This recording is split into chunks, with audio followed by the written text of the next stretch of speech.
அன்பர்களே, மக்களின் மனக்குரலாக நான் நேற்று முன்தினம் பிரதமர் மோடி அவர்கள் கர்நாடகாவிலே பெங்களூரிலே தேர்தல் பிரச்சாரம் மேற்கொண்டார். அப்போது பல்வேறு விதமான சர்ச்சைக்குரிய கருத்துக்களை வெளியிட்டார்.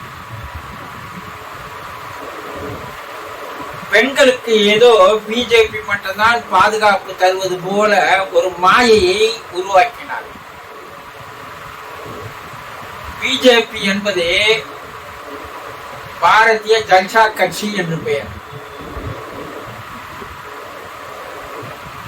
எல்லா இடங்களிலும் பார்த்தோமேயானால் அவர்கள் பெண்களோடு உல்லாசமாக இருக்கின்ற வீடியோக்கள் தான் வெளிவந்த வண்ணம் இருக்கிறது. பெங்களூரில் ஒரு மாபெரும் நிகழ்வு நடைபெற்றிருக்கிறது. இந்தியாவே என்று ஆச்சரியப்படுகிறது, வியக்கிறது. என்னது? பிஜேபியோட கூட்டணியில் இருக்கின்ற மத சார்பற்ற ஜனதா தள கட்சி. பேர் பாருங்க, இது மத சார்பற்ற ஜனதா தள கட்சி மத வெறி கொண்ட பிஜேபியோட கூட்டணியா? எதுனா ஒத்து போகுமா? ஆனா கூட்டணி சேர்ந்து இருக்கிறார்கள். யார் அவர்கள்? முன்னாள் பிரதமர் தேவகவுடா, அக்கட்சியினுடைய தலைவர். அவருக்கு 2 மகன்கள், ஒன்று ரோவண்ணா, ஒன்று குமாரசாமி.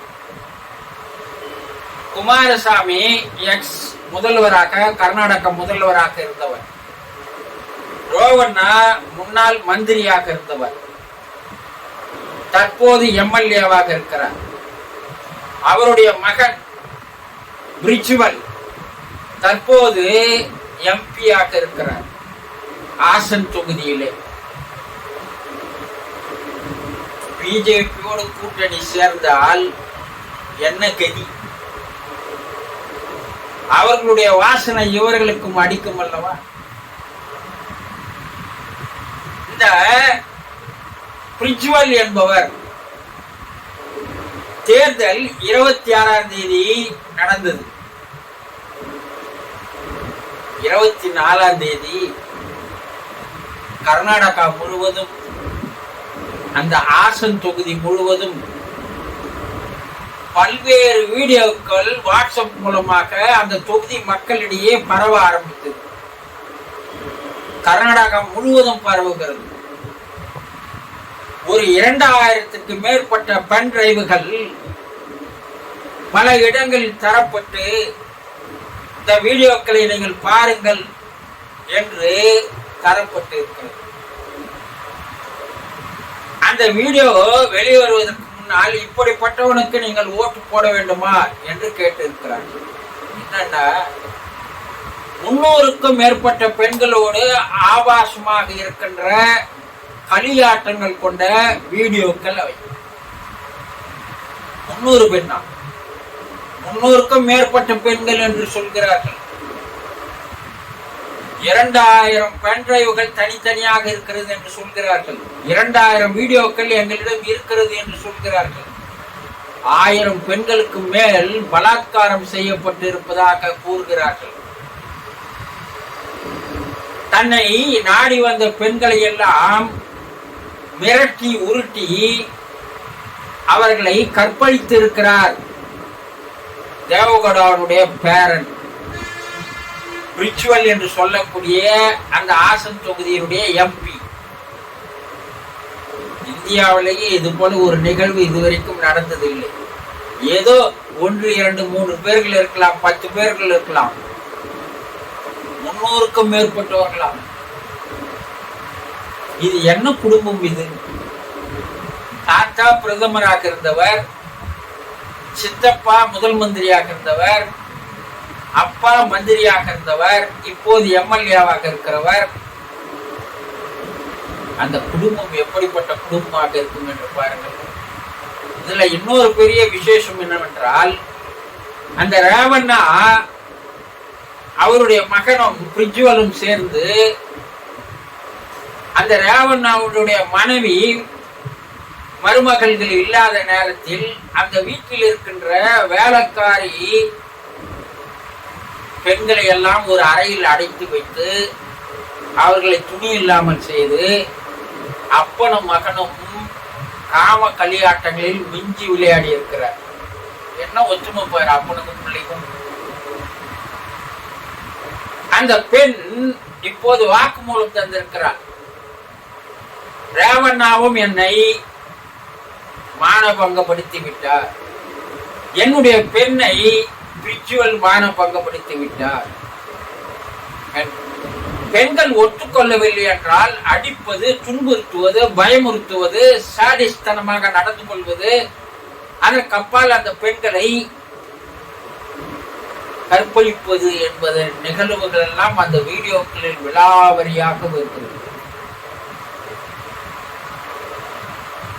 இது கர்நாடகாவையே ஒரு கலக்க செய்திருக்கிறது. இந்தியாவையே இவன் என்ன, இவன் காம கொடூரனா இல்ல காம கொடூர குடும்பமா?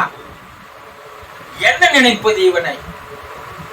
தன்னை நாடி வந்த பெண்களை மட்டுமல்ல, அரசு அதிகாரிகளாக இருக்க பெண்களும் பல பேர் அதில் மாட்டி இருக்கிறார்கள்.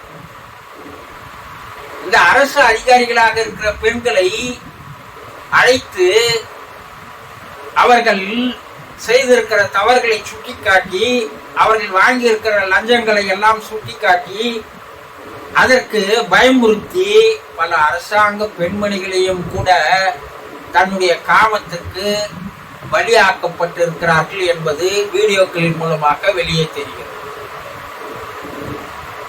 இதெல்லாம் வெளிவந்த பிற்பாடு இன்றைய முதல்வர் சித்தராமையா என்ன செய்திருக்கிறார்னா, மகளிர் ஆணையத்தை அழைத்து அந்த மகளிர் ஆணைய தலைவியாக இருக்கின்ற அந்த நாகலட்சுமி சௌத்ரி என்று சொல்லக்கூடிய அந்த தலைவியை, இது உண்மைதானா, இது ஒரு குழு போட்டு விசாரித்து உண்மை இருக்கும் பட்சத்தில் அறிக்கை தாருங்கள் என்று கேட்டிருக்கிறார். அந்த அம்மாவுடைய குழு விசாரணை நடத்தியதில் 100% உண்மை. அதில் பல்வேறு அரசாங்க பெண்மணிகளும் இருக்கிறார்கள் என்று அறிக்கையை தந்திருக்கிறார். அந்த அறிக்கையை வைத்து காவல் நிலையத்தில் இப்போது ரேவண்ணா எம்எல்ஏ மீதும் அவருடைய மகன் பிரிச்சுவல் மீதும் வழக்கு பதிவு செய்யப்பட்டிருக்கிறது. ஆனா இவையெல்லாம் வெளியே வந்த பிற்பாடு அன்றோடு இரவோடு இரவாக சென்னைக்கு வந்து சென்னை விமான நிலையத்திலிருந்து ஜெர்மன் புறப்பட்டு தப்பி சென்று விட்டது. விமான நிலையத்தில் அவர் செக்கப்புக்கு நிற்கின்ற அந்த வீடியோக்கள் வெளிவந்து பெரிய கலவரத்தை உருவாக்கியிருக்கிறது. இப்ப பிரிஜுவல் ஜெர்மன் தப்பி ஓடிவிட்டார். அவருடைய அப்பா ரேவண்ணா அவரும் தப்பி தலைமறைவாகிவிட்டார். இதில் இன்னொரு விஷயத்தை சொல்கிறார். என்ன, குமாரசாமி முதல்வராக இருந்த போது குமாரசாமியினுடைய அந்தரங்கத்தையும் குமாரசாமி அமைச்சரவையில் இருந்த அமைச்சர்களின் அந்தரங்கத்தையும் அண்ணாமலை அவர்கள் வீடியோ எடுத்ததாகவும், அந்த வீடியோ எடுத்த விஷயம் குமாரசாமிக்கு தெரிந்துவிட்ட காரணத்தினால் அண்ணாமலை மீது தீவிரமாக நடவடிக்கை எடுத்து அவரை பழி வாங்க வேண்டும் என்ற எண்ணத்தில் குமாரசாமி இருந்தபோது தலை தப்புனா போதுன்னு அங்கிருந்து ஓடி வந்தவர் தான் அண்ணாமலை என்று பேசப்படுகிறது.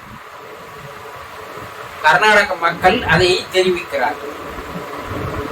இப்போது அண்ணாமலை அங்கதான் 10-15 நாளா டேரா போட்டு இருக்கிறார்.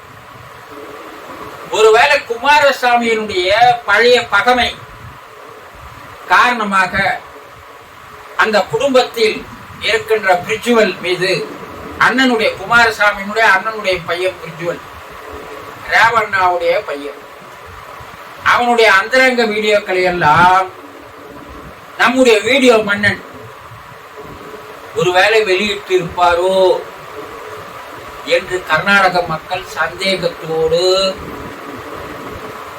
கேட்கிறார். செய்திருக்கலாம். ஏன்னா இங்க தமிழகத்தில் வந்து தலைவராக பதவியேற்ற பிற்பாடு வி.டி. ராகவனுடைய வீடியோவை எடுத்தது யார்?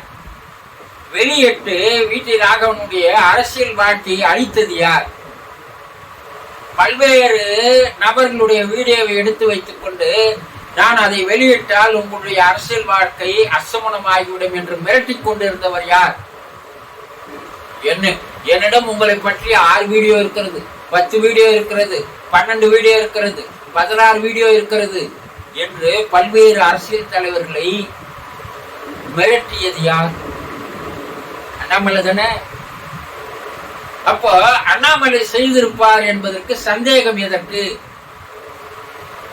இது அண்ணாமலையினுடைய சதிதான், அண்ணாமலையுடைய செயல்தான் என்று மக்கள், கர்நாடக மக்கள் விலாவரியாக பேசுகிறார்கள். இதையெல்லாம் நினைத்து பார்க்கும் போது பிஜேபியும் சரி, பிஜேபியோட கூட்டணி சேர்ந்திருக்கின்ற கட்சிகளும் சரி, பெண்களுக்கு எந்த வகையிலெல்லாம் மானபங்கப்படுத்துகிறார்கள், அவர்களுடைய வாழ்க்கை எப்படியெல்லாம் சீரழிக்கிறார்கள், இதையெல்லாம் பொதுமக்களாகிய அனைவரும் சிறிது சிந்தித்து பார்த்து இவர்களை மறுபடியும் ஆட்சிக்கு கொண்டு வந்தால் இப்படி எல்லா மந்திரிகளும் கும்பல் கும்பலாக பெண்களை மானபங்கப்படுத்துவார்கள் என்பதில் சந்தேகம் எதுவுமே இல்லை. இந்தியாவில் பெண்களுக்கு ஒரு பாதுகாப்பு இல்லாமல் போய்விடும். ஆகவே மக்களே, இனி வருகின்ற தேர்தலிலாவது சிந்தித்து பார்த்து வாக்களித்து பிஜேபியை ஒட்டுமொத்தமாக ஓரங்கட்டுங்கள் என்று பொதுமக்கள் பேசிக் கொள்கிறார்கள். பொதுமக்களுடைய மனக்குரலாக நான் வணக்கம்.